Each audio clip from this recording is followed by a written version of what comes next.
Let's do some product photography using this lamp.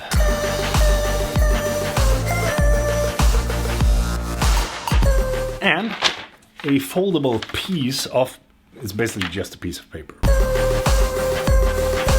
This is everything that you need to do some really good product shots. Alright, so the first thing you want to do is set everything up, and you can choose any kind of background that you want for your shot, but I'm personally going to use this carton lid that I got from one of my boxes that I bought on IKEA. IKEA is a very good store, by the way. And then we are going to take our product, and in this case I'm using my Batis 85 as a model, and we're going to place it just in front of the background. And now you want to bring out the big guns. Now you want to bring out a piece of paper. And the reason that we got a piece of paper is because it will act as a diffusion and reflector for our light source. Because if you take the light and then just aim it straight towards your subject, then it's going to give it this harsh lighting and a lot of harsh reflections that we don't want in our shot.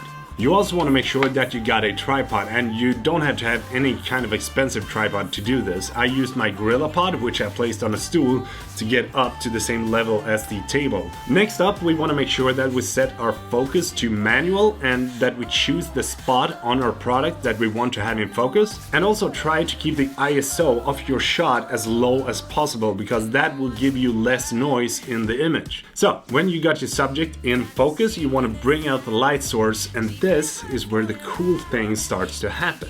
So instead of pointing the light source straight towards our subject, which will give us these harsh lights that I said before, we want to point the light at the paper to reflect the light on our product. And this gives us this really smooth, professional looking light that we want. Alright, so let's take a photo and see how it looks.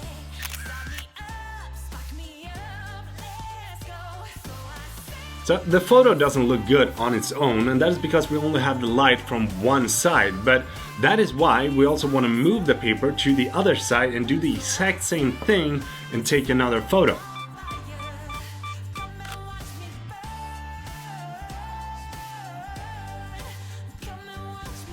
Alright, so when you got the shots that you want, then we're gonna jump into Lightroom and Photoshop, and this is gonna be really easy. So we got both the shots here in Lightroom, and they came out a bit underexposed, but this is gonna be really easy to fix. So the first thing we wanna do is drag up the exposure a little. We're gonna drag it to +1, and then we're gonna drag up the shadows just a little to +32, somewhere there, and then we're gonna drag down the temperature just a little so we get a little bit of blue introduced, which gives us this like professional product look.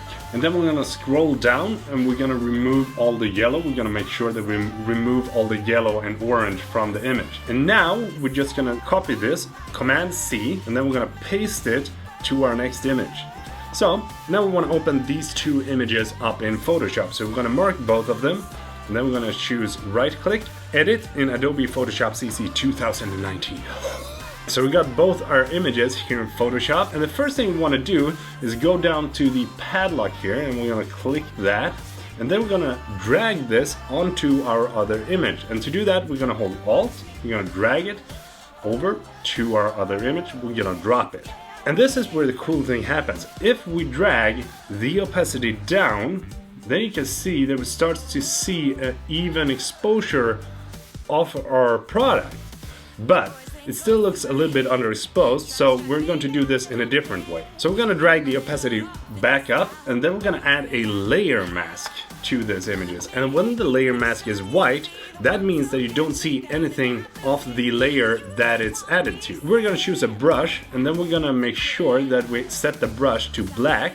And then we're going to start painting onto our layer. And as you can see, we are starting to add some exposure to our product on the left side. And then we can zoom in, we can do some small adjustments as well. So you can switch back and forth between the black and white on the brush tool, and then just paint on the layer mask until you're satisfied with the look of it. But I think we're kind of satisfied right there. And what we're going to do now is that we are going to add a curves layer. So we're going to press this button right here, and then we're going to add curves, and then we're going to drag up on the right hand side. We're going to drag this towards the middle, somewhere around here. And now we can see that the product looks really, really good. And if we want to post this onto Instagram, we're going to hit Shift-C, and then we're going to choose up here in the corner, we're going to choose 1 by 1, and we also want to change the image size to 1920 by 1920. That is the image size that I think is the best for Instagram. It makes the best results. And now we're gonna merge these two together, merge layers, and then we're gonna choose filter, sharpen, smart sharpen. We're gonna set it to +06 and 149. Boom.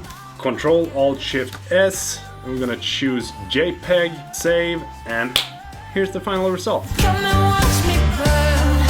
Oh, oh, oh. Come and watch me burn. Oh, oh, oh. Come and watch me burn. I really hope that you learned something from this video and that you can take your own product shots at home using this technique. If you liked the video, make sure you give it a thumbs up and don't forget to hit that subscribe button as well. Thank you so much for watching, and until next time, take care. Oh, righty then. See ya.